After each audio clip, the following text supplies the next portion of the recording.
Hi, my name is Amy Long Carrera, corporate dietitian at Shield HealthCare. Today, we're going to talk about how to bolus feed through your feeding tube.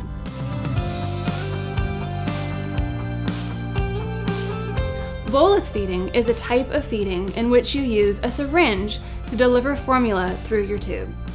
It may also be called syringe feeding or gravity feeding because you actually use a syringe to allow the formula to flow by gravity down your feeding tube.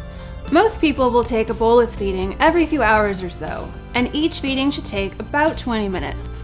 This type of feeding allows you to have more freedom in your daily activities. In order to bolus feed, you will need a 60 milliliter catheter tip or oral syringe, a cup of room temperature water, and formula.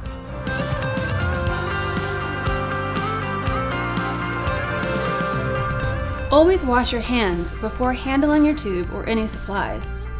If you have a low-profile feeding tube, the first thing you need to do is prime the extension set before attaching it to the feeding tube. Priming the extension set removes any air that could otherwise enter your stomach and cause discomfort.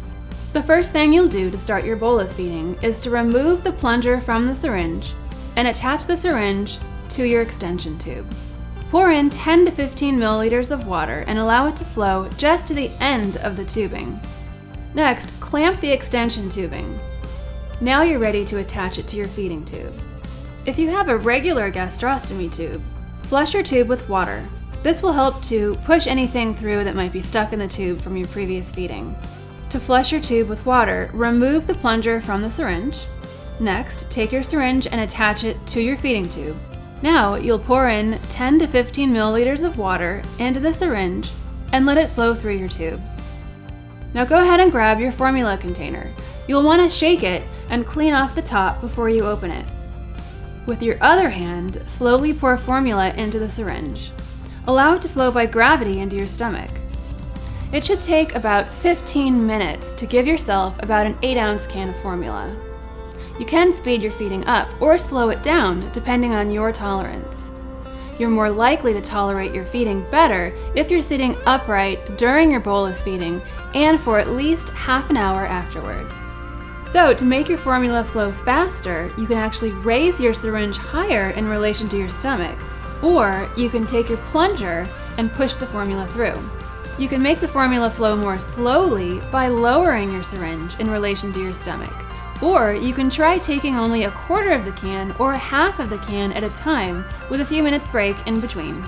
You may need to slow down your formula if you experience nausea or fullness during your feeding.